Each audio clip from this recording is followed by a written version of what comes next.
Good evening. This is John Warren, publisher of the San Diego Voice and Viewpoint newspaper, coming to you with our program From the Desk of the Editor.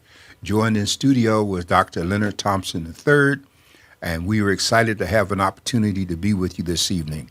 I'd like to remind you that the Voice and Viewpoint is in 89 zip codes, 17 cities, the unincorporated areas of San Diego County, but we are also on the internet, and we have people from other countries and cities and places tuning in. And so we're excited to have this open mic scenario. We're going to be scheduling specific speakers as we move forward into the month. But for now, we're still open mic. So if you wish to call in with a question or comment, you may do so at 858-251-6111. Yes, sir. 858-251-6111, or you may go to godradio1.com on the internet. We are streaming live on Facebook and YouTube and our website, and so you can get us in any number of ways. And if you have a call, we'll take your question or comment, and the hour goes so quickly, but we're excited about the opportunity to be here, and we have some interesting topics to talk about this evening. You know, one of the motto of the Voice and Viewpoint is that people without a voice cannot be heard. And so we are here to hear your voices and to not only hear your voices, but to answer any questions or comments. Dr. Thompson. Well, Dr. Warren, we're in a very strategic time in the world, and that there's so much going on, from budget cuts and budget issues in cities to wars in foreign land. And I think that it's really important that we first start off, even with the program, to say that our hearts and our prayers go out to every war-torn country, and that we know that this is not going to be an easy time, but we still have to stay focused, knowing that God is still in full control of everything that takes place. And we might not understand everything, but I think that it's going to be very important that we stay aware and we stay engaged, and not just get the news bites, but really, really look at things from a spiritual and a biblical perspective, because the things that are happening are not things that were not foretold. This is very true. And of course, a lot of people don't believe this necessarily. And it's such an interesting time. You know, I was listening to someone recently who was doing a series on the Bible and was talking about how, you know, it's so interesting. And most of us know as pastors and Bible scholars that it was 40 men that wrote the Bible over a period of 1,600 years, which was reduced down to 66 books. And so it's been around a very long time. But, you know, there was a time that the Gideons were placing the Bible in hotels. And I understand now that where they were doing 60% of the hotels, that number's been cut to less than 40, that people don't want to accept it, that certain hotels that have the Mormon faith had the Book of Mormon, and we have whole generation that's not even dealing with this. And, you know, the Bible got into the rooms because parents and grandparents, our generation, the ones before us, when they traveled, that's something that they looked at night. They didn't have the internet and all the other things that we have as a kind of distraction. So we're in a different place spiritually. And I wanted us to start off by talking about the demonstrations that are going on, because the demonstrations have spread like wildfire to the college campuses across the country. In many instances, they have disrupted graduation and finals and the end of the school year, and police and National Guard like Columbia, and then Washington University in Missouri, and different here in California.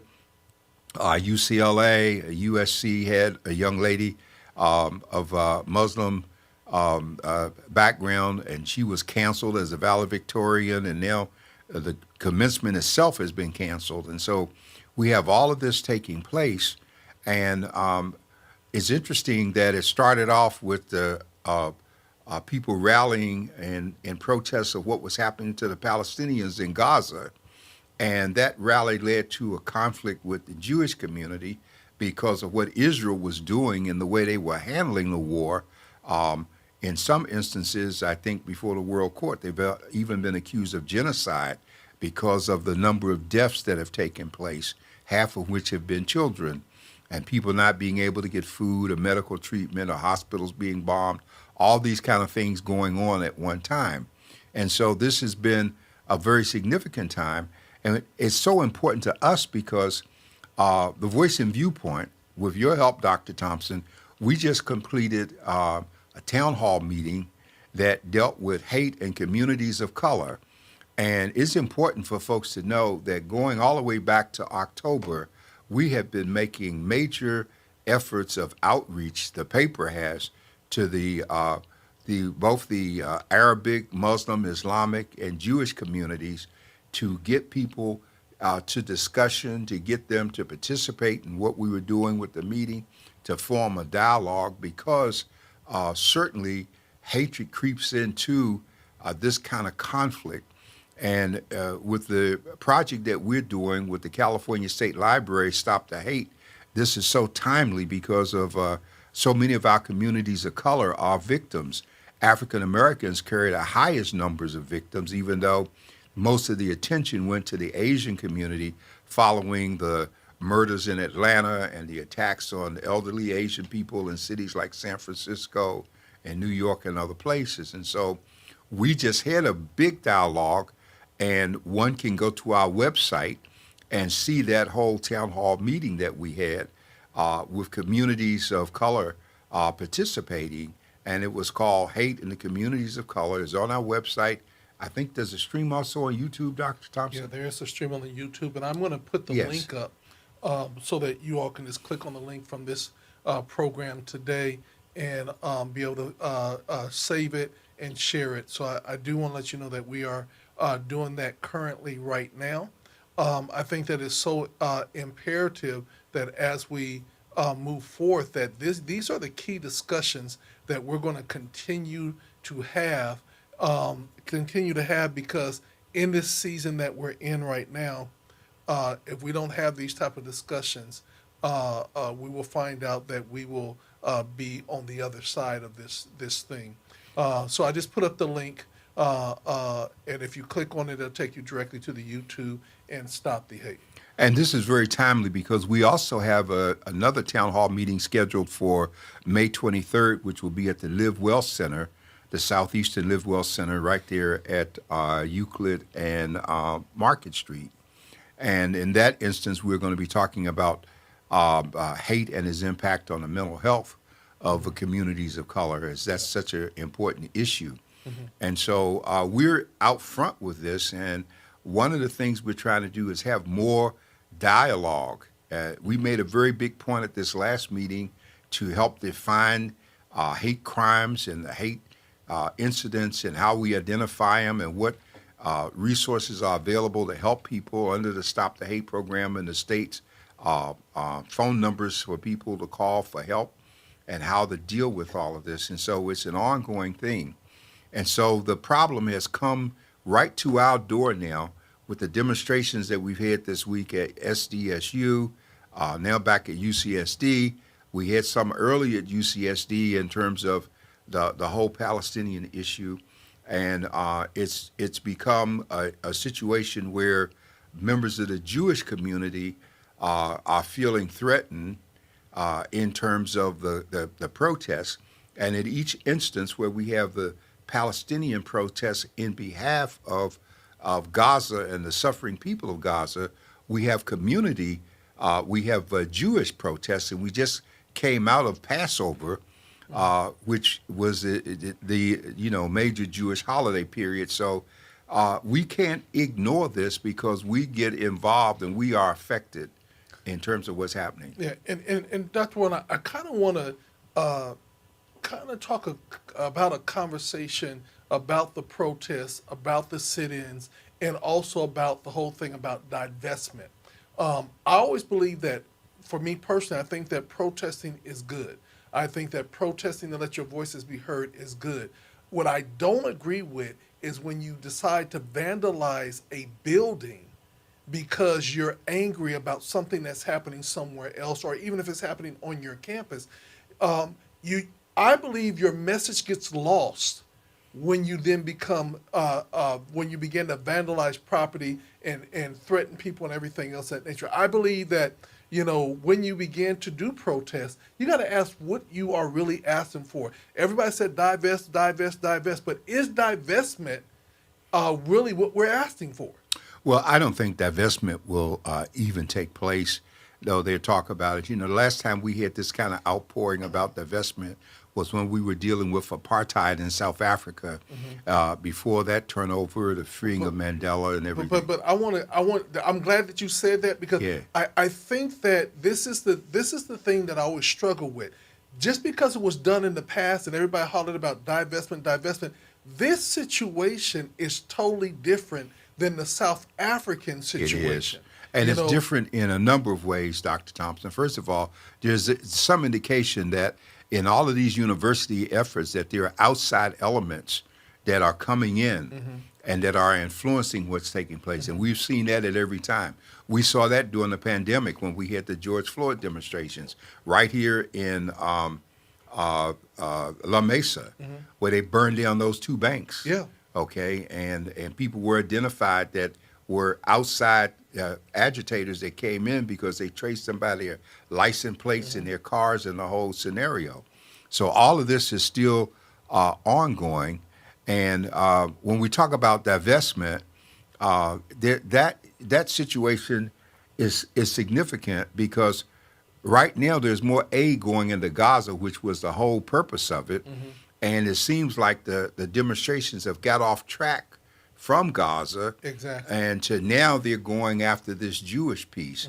And I do not believe that there's any level of demonstration or protest that will make America separate itself from Israel. It just will not happen. Yeah. And Israel is too important in the scenario. And what people forget is why we had the attack on Israel in the first place by Hamas. We had that attack because America was negotiating a relationship between Israel and Saudi Arabia, where the other Arab people like Hamas did not want to see take place.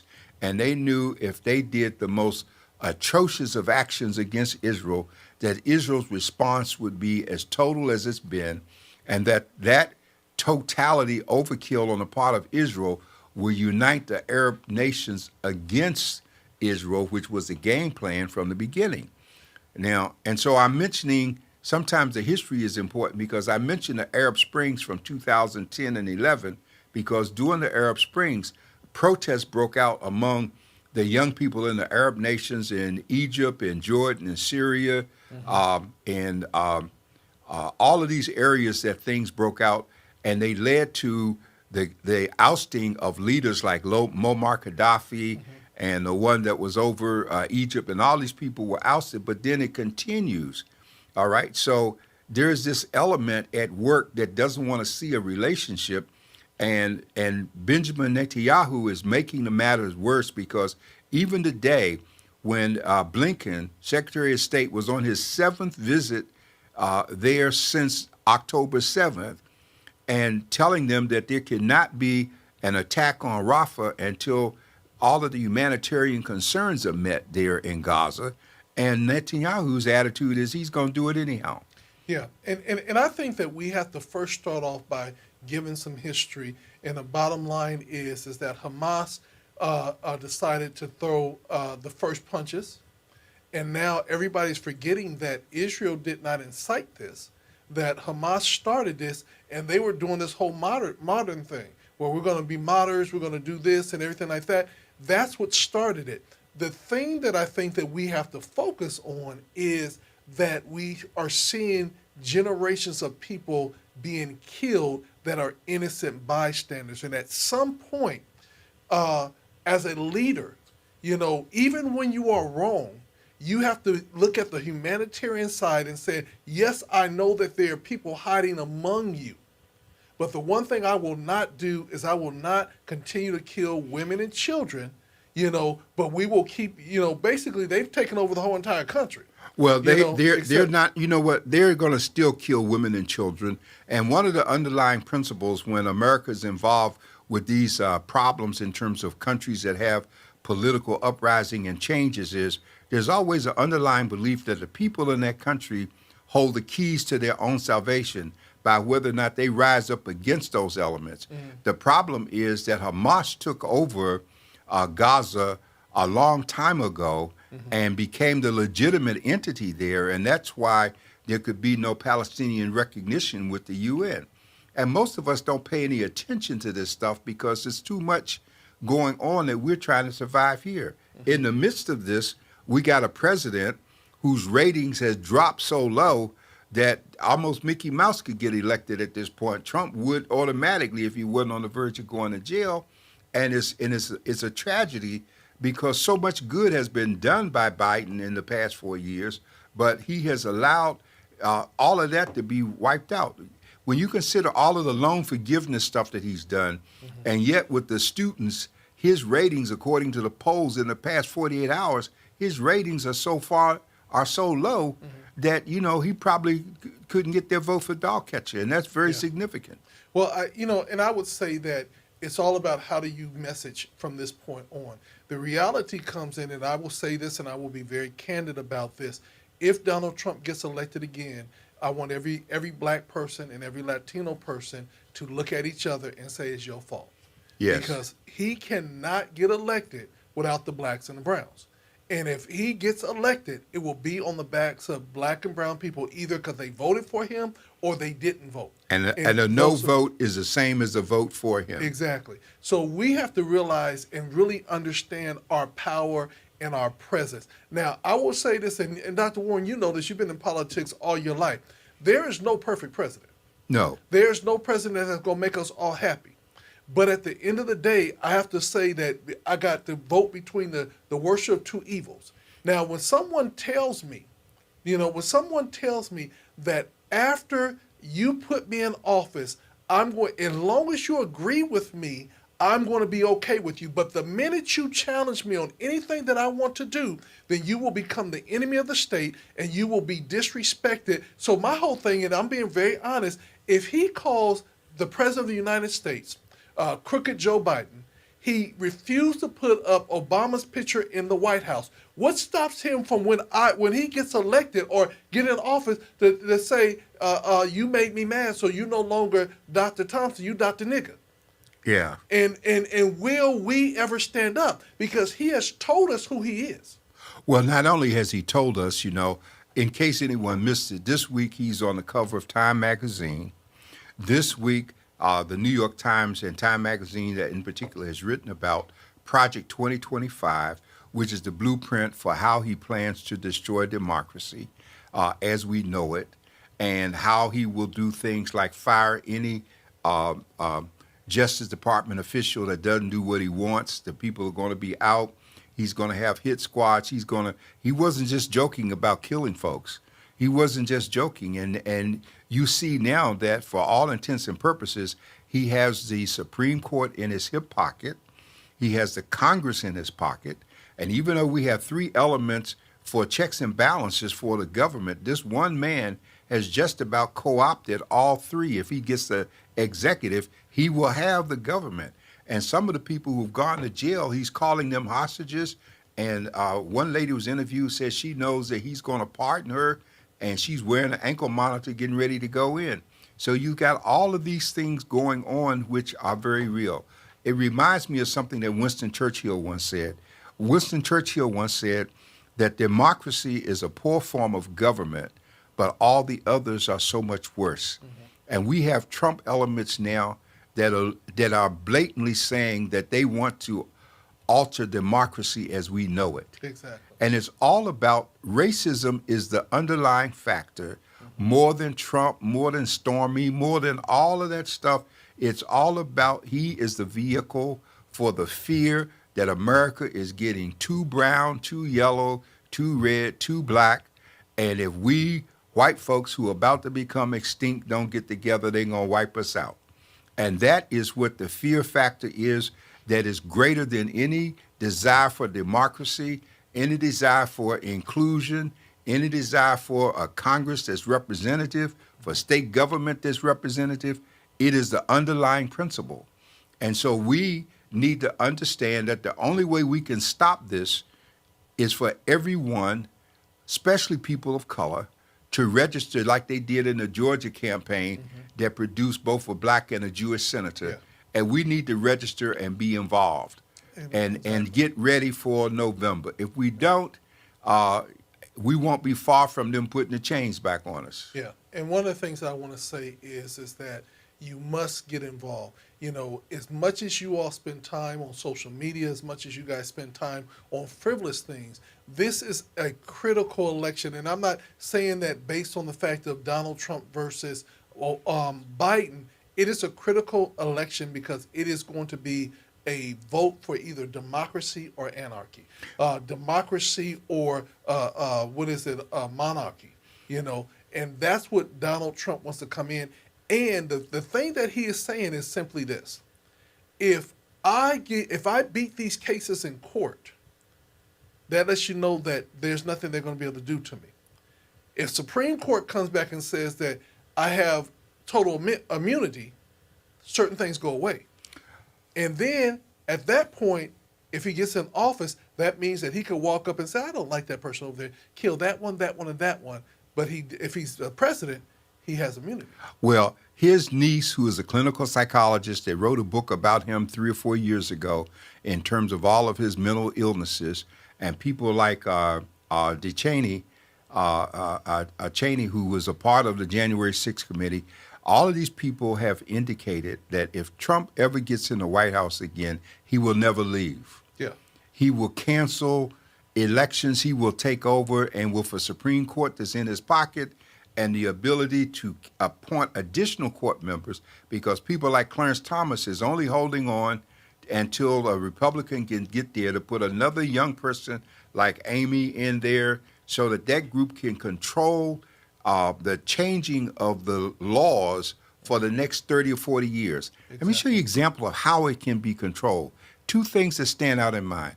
First, if you go back and look at Plessy versus Ferguson in 1896, which established separate but equal, and it made what became the prevailing decision of Brown in 1954 was a minority dissent in 1896. And so now these people are going to say, we're going to deal with this. That's like we're going to deal with Kennedy gave us affirmative action in the 60s. We're going to change all of this.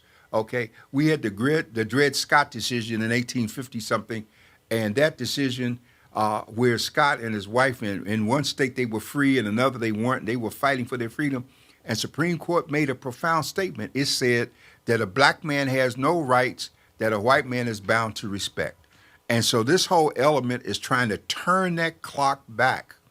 And we, unfortunately, have not done a job of educating our children the same way our parents educated us, the same way they and their parents lived through Jim Crow segregation, did not let Jim Crow stop people from getting educated, did not let Jim Crow stop us from marching for voting rights and civil rights and all the things that led to the political achievements that we have made. And now there is one agenda: take the clock and turn it back. That's the agenda. Exactly. And so with that being said, again, do not sit back and be sidebarred by all the things that you're seeing on the news. There are sound bites all over the news every single day. I think that they talk about death and killing the first 15, 20 minutes of the news before they give you any happy story.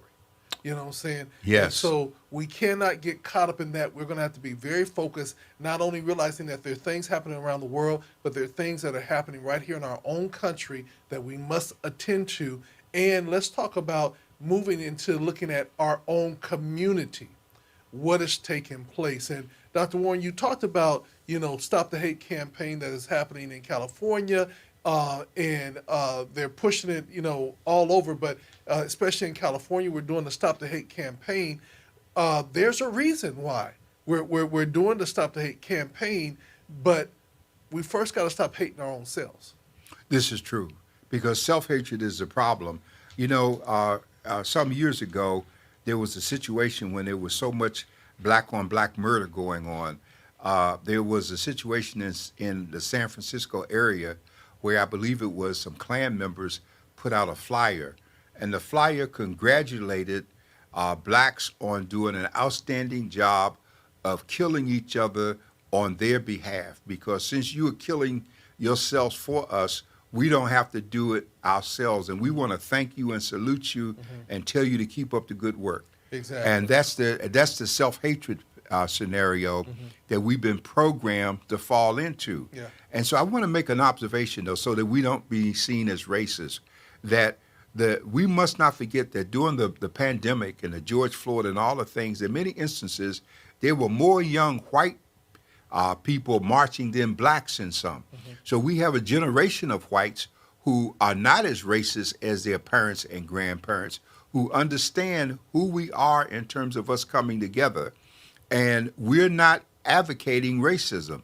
We're advocating a war against ideology and people who represent it. Because if folks start voting, they can kick out the Marjorie Taylor Greens and all of those folks that are the personification of the campaign that Trump has and the situations we have in Florida and Texas. Well, But we Dr. got to Warren, vote. I want to jump in and just say this.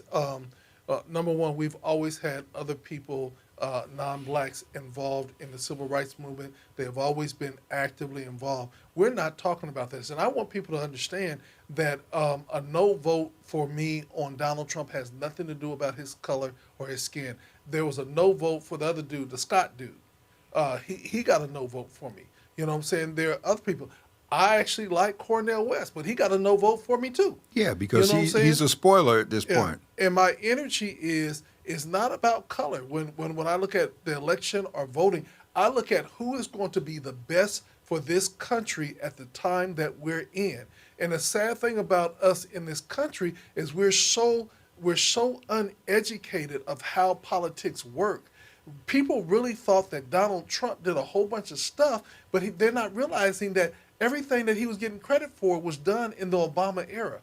You know what I'm saying? And he was just floating on that Obama era. When it started getting crazy when Biden got in, is because now we're on the Trump era. Well, and then also, the question keeps coming up in the media, are you better off than you were 4 years ago? And all you have to do is look at the news clips 4 years ago, look at the body count, look at how many people were dying and in hospitals and unemployed and all of the things that were going on and what's been restored, because Trump had dismantled the emergency system that Obama had set up that would have spared us a great deal of the death and losses that we had. It was under Biden that we got the vaccines and we got all of the things, the build back. And so Biden might not be the best game, but he's the only game in town at this point. And the other fear, unspoken fear about Biden is they're afraid that Biden might die in office and let Kamala Harris become president. That's the ultimate fear in terms of it. And she would stand in the way of the Speaker of the House stepping up to that position. Yeah.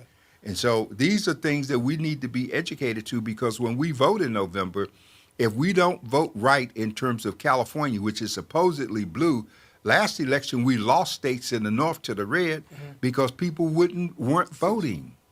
Well, let me just say this, Dr. Warren.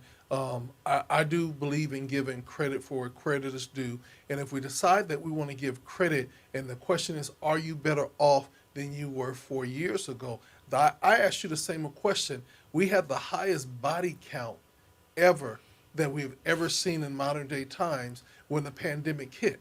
Now, I will say that body count was so high because Donald Trump hid information. He made sure that people didn't know certain things. He blocked certain things, and his whole attitude was, if I don't acknowledge it, it will go away. Yes. And so because he didn't acknowledge it and get on it at the time where he found out the information, we had all these body counts. So ask every dead person or every person that lost family members, are they better off than they were 4 years ago? I would imagine that they would all say no, because the bottom line is Donald Trump had a year beforehand to set up and for us to have a response, and he sat on it. Well, we got they're trying to force people to just look at the economy, because if you really look at what the Republicans have done in every instance, they have not offered one valid idea other than something that was to take away what we already have, to move the woke thing, to ban books, to eliminate food stamps and child care and all of these things that we need. We got states in the South like Mississippi that refuse to embrace the affordable health care. And so people are dying because they don't get the kind of treatment that they need. And they're dying because the folks there are not organizing and voting as they should be. And it's not an accident that civics that includes the political process have never been really taught in our schools. By design, that if you can keep people ignorant, they won't know how the system works, and therefore they will never be able to do anything but just have a knee-jerk reaction. Well, and one of the things I do want to talk about the welfare system, food stamps, and everything else of that nature. Okay, let's hypothetically say that we're going to stop all welfare, and we're going to stop all food stamps. The greatest group of people that are going to be affected the most will be Caucasian. Yes, it's more Caucasians. There are more Caucasians receiving food stamps and more Caucasians on welfare. You know what I'm saying? Than people of color, yes. The difference is, and I'll just be very honest, is that people, because they're not of color, will give them the opportunity to live in different neighborhoods, will rent them spaces that they won't rent to us. And so they assume that they're affluent. But really, they're on the same food stamp. And let's be real straight, everybody. That those EBT cards didn't come about because they were concerned about black and brown people being bears with the food stamp. Those came about because of the white people who didn't want to go up there with those food stamps and have to show them out. So they gave them something that looked like a credit card and everything like that. Now, they were comical because although they gave you a credit card, they had the big old stamp on it that said EBT. Yeah. You know what I'm saying? So everybody saw you up there, unless you knew how to slide just right. Everybody knew you was on that EBT card. Or you went shopping when the store was empty late at night. Yeah, Exactly. you did all of that. Well, even we have so much we want to cover, Dr. Thompson, but we also have a local crisis here that we don't want to admit. We have a budget that's come out that's got $164 million deficit for the city. It's going to get to be even greater. We have people who are in hotels as a result of the flood that we went through. Those benefits have run out. We have a situation where the county was feeding folks in the hotels, and they took the contract from the Harvey Family Foundation and gave it to Uber, and Uber is offering meals that weren't sufficient. And so we have major commitments in the proposed budget for the homeless and shelter and all of those things, but we lose some things. Our libraries are in trouble. In terms of equity that we've been working on, those programs are wiped out completely. And there's the cannabis issue. But yet I see in the budget there's still money for LGBTQ plus fund. Well, let's not go there first, because I want to just really deal with a couple of things that you said right off the bat. And the Harvey Foundation losing a contract to Uber, who is not engaged in the community, who has not served the community. Here's the thing that I have a concern with. If there was something that was going wrong with the Harvey Foundation, with their billing or whatever, as a community and as a civic organization, the county should have stepped in and said, look, we know you're doing good work, but this is not working for us in how this is going forward. So we're going to make sure that we can make sure that you're going to have everything right, but we're going to keep on making sure you have the service because we know that you're responders on the ground. And Dr. Warren, this is a big statement for the Black Power space in San Diego that the county could do it, and nobody has challenged them to the point that they have to step back and take that money away from Uber. So they're giving Uber money for less. Well, let me say in fairness that the San Diego Foundation stepped up with a grant to the Harvey family to offset what was lost in terms of the Uber transfer. You know, every Monday night there's a meeting of the flood rescue group at the Jackie Robinson YMCA. And more, the city and the county are not really present. Now, this past Monday, I understand that Eric Dargins was in the room, but when they asked, was there anyone there from the city, he didn't say a word. And people complained that he was sitting there disengaged, almost not interested in what was happening. People are wondering, why does he even bother to come? When he speaks, he wants to compare San Diego to Houston, and he's not in Houston, he's in San Diego. And so we want to salute those those groups that continue to work to help the homeless. They're monitoring home repairs. They're monitoring getting permits. They're monitoring getting people new places to live where they have to move. They're trying to forego the eviction process from the hotels when the money runs out to have some place to put people. And so this is people who are not getting paid, in many instances doing more than the folks who are getting paid. And we want to salute them. We don't want to be so complaining about the process that we don't honor the work that's being done. And that meeting on Monday night at the Jackie Robinson Y is open to the public. Yeah. You can go in there and sit and see who's doing what. Well, Dr. Warren, one of the things that I am going to be a big proponent about is simply this. Everybody wants to complain, but nobody wants to come and get together and do the work. I still say that we have to hold the county responsible. The San Diego Foundation, bless their heart that they are stepping up and replacing what was lost by the county. But again, the county took and gave something to Uber that costs more, that gives less. So fiscally and economically, it was a horrible decision and a horrible move. And we have to hold the county, the board of supervisors, and everybody down there responsible for fiscal responsibility. That was a bad move. And if they said that there was an issue, how do we work through the issues? Because I'll be very honest with you. To get a city contract, you almost have to have a law degree. You have to have a financial degree, and you got to know mama and them down there to get everything through, because there's so many hoops that you have to go through. And because it's city or county, there's these wording that if you have one word off, you might lose out on your contract. So I need for people, and I must challenge everybody who wants to say what they have to say, step up. Don't just cancel. This whole cancel culture doesn't work for me. Don't just cancel something. Take in consideration the work that has been done. You got to put something in place of what you're canceling. Exactly. And that's very important. Did you know that so much of what we do is predictable? In my years as an elected official, when I sat in a public meeting where people were protesting, when I looked at the audience, I could tell which people in there would stay for the course of the evening, who was going to speak and get up and leave, and shout and make the most noise, because people have a tendency to do that. It's been so figured out in San Diego that in some areas with public comment, they restricted the amount of time. In one group like San Diego Unified, they put the comment at the end of the meeting, which is a hardship on parents and people who have kids and jobs, and it's by design to restrict what folks have to say. If they changed it, I apologize and stand corrected, but I don't think they have. And so these are things that I go back to the March on Washington, the Million Man March 25 years ago. When we came back from that march, we started local community meetings.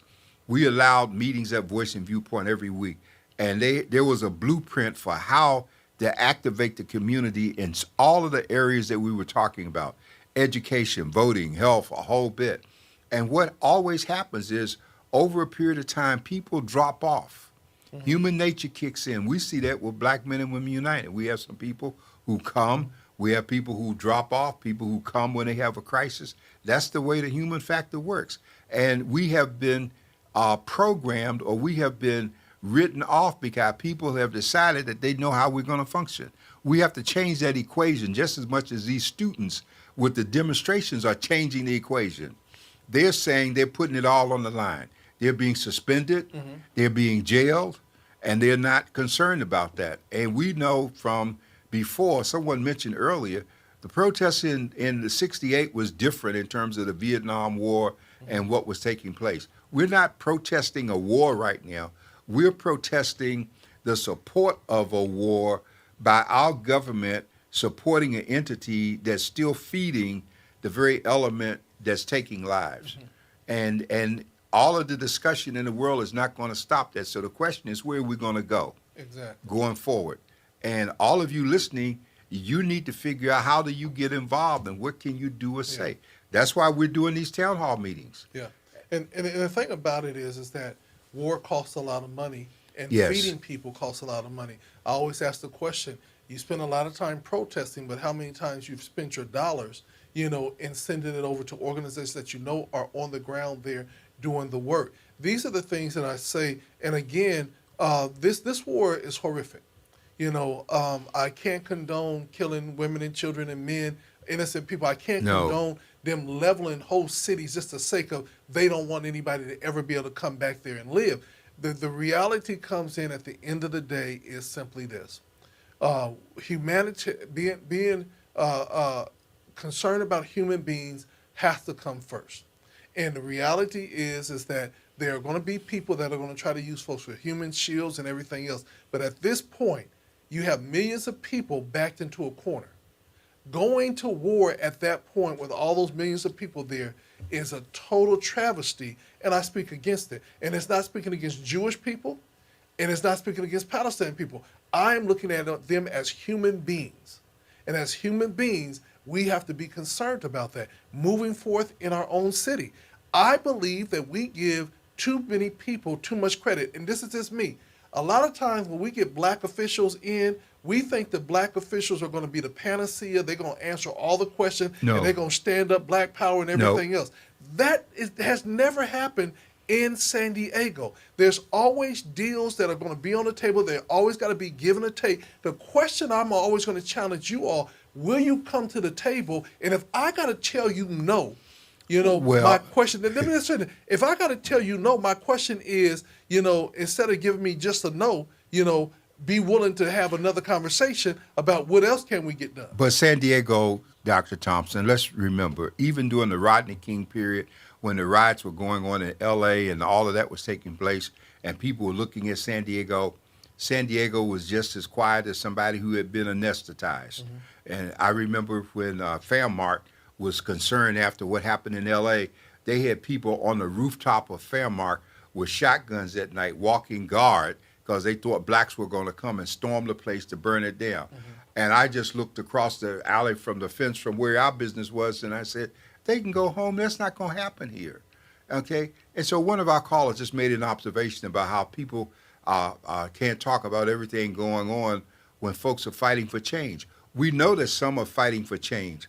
We have to understand what the fight is and who is involved in the fight, mm-hmm. and how do we make the change. Mm-hmm. It's one thing to protest to get a discussion going about the vestments, if you will. Is another thing to take over a building and refuse to talk and to damage it, as we said earlier.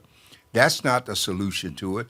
And the same group of people right now who would be graduating from college, they were the same people who lost graduation from high school 4 years ago because of the pandemic. Mm-hmm. And so they're missing, 2 times in terms of something that's taking place. Mm-hmm. So we're having a discussion. We need your emails, your letters to the editors, your phone calls. We need, people are looking to see what are we saying in response to what's happening. Yeah. And if they don't see us saying anything, then they say it doesn't matter. And also I think that it's very important that don't buy into the sound bites. There are a whole bunch of sound bites out there. There's a lot of people out there that are speaking and they do a big talk, but they won't come to the table and have some real conversations. And there's more deals done behind closed doors than there are ever in public. Right. And I'm just going to be real with y'all. I don't care who is the city official from whatever area. When they go behind closed doors, you got to count to 5. And if you can't get 4 other people to go with you, your initiatives are dead in the water. So that lets you know from the very beginning that there has to be some give and take on everybody's side. You're not going to get everything you want, but you have to fight tooth and nail to get as much as you can. Well, this gets to be very important right now as we're looking at the budget, because I've been sharing for the past 2 or 3 weeks how, from an editorial standpoint, it's not just a question of District 4 and where Henry is. Henry Foster is one person. No matter how much he wants to support equity or bring back what we're losing, he still needs 4 other votes. When we look at the Board of Supervisors, there are 5 people, 3 is the majority. You got to count to 3. It's not a question that Monica is down there. Monica is just one person. Yeah.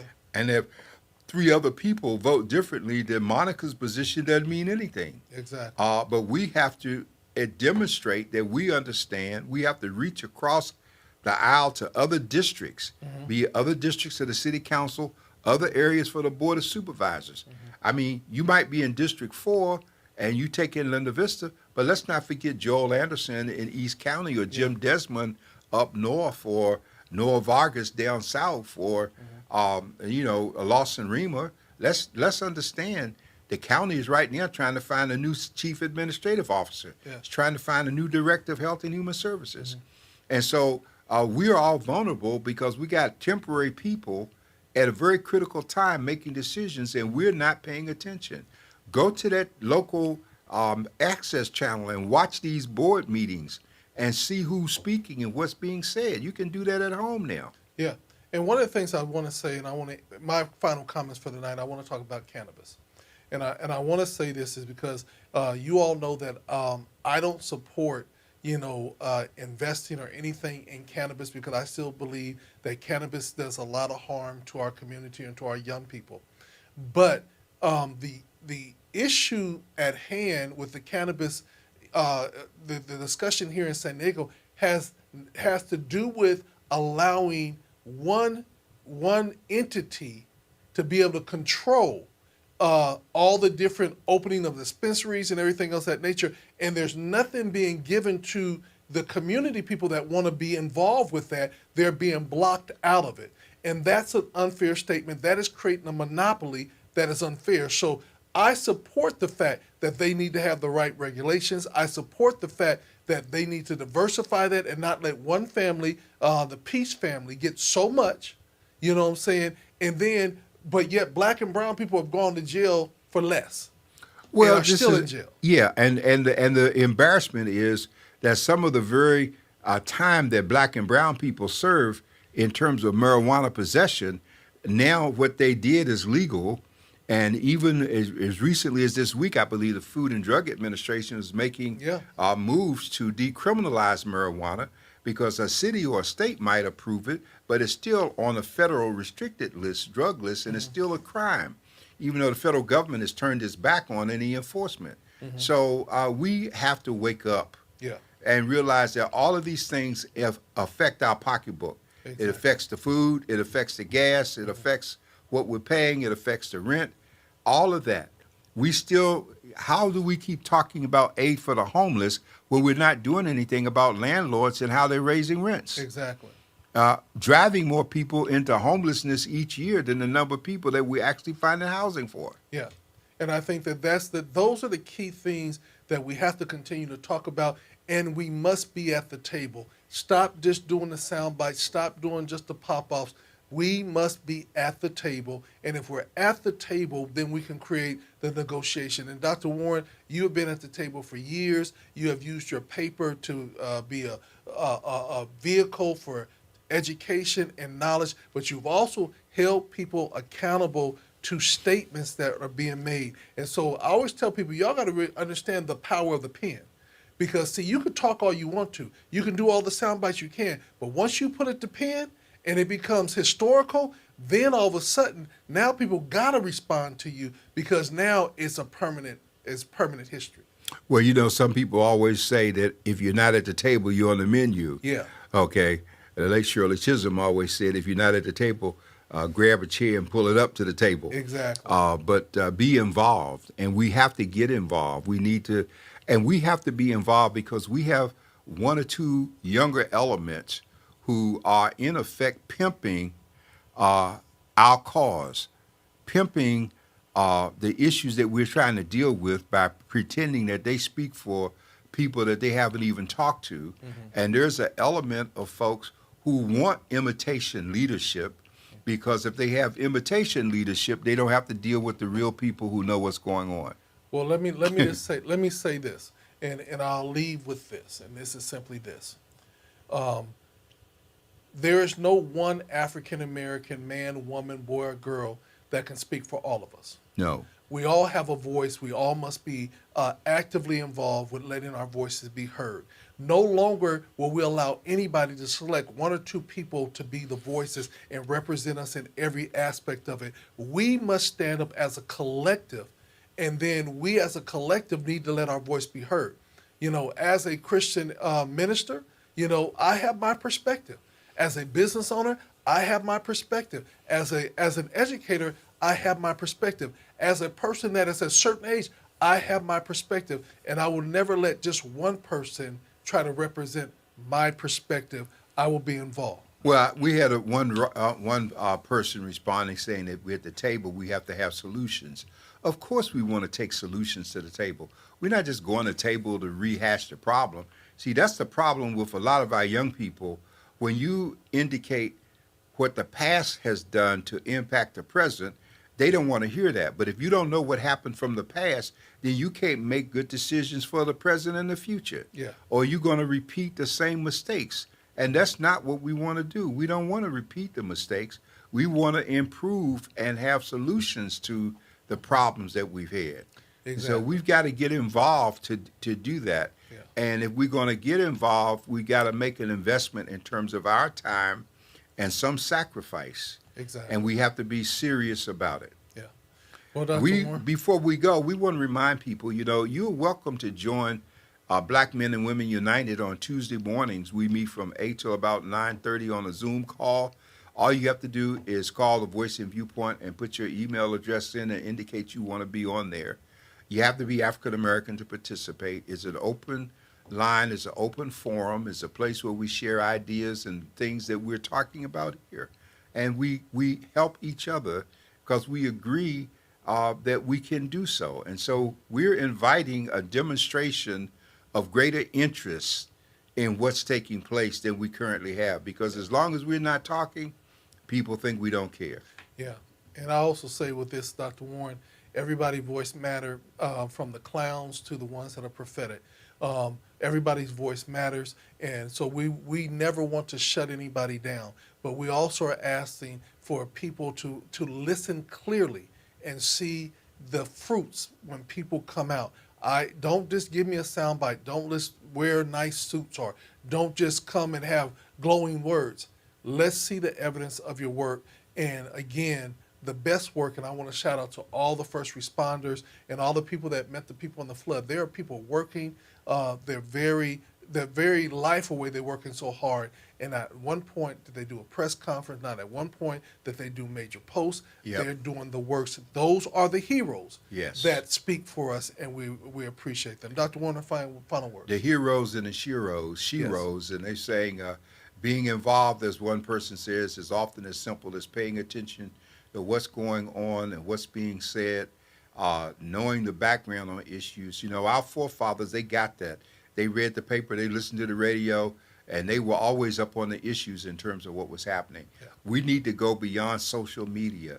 We need to get away from those little sites that we hanging on all day and the games we're playing and everything. Get real and get serious so that when it does hit home for us, we are prepared and there's someone there to help us because we've been helping others. With that being said, this is from the Desk of the Editor, streaming live on Facebook, YouTube, and Twitter this evening. Y'all be blessed.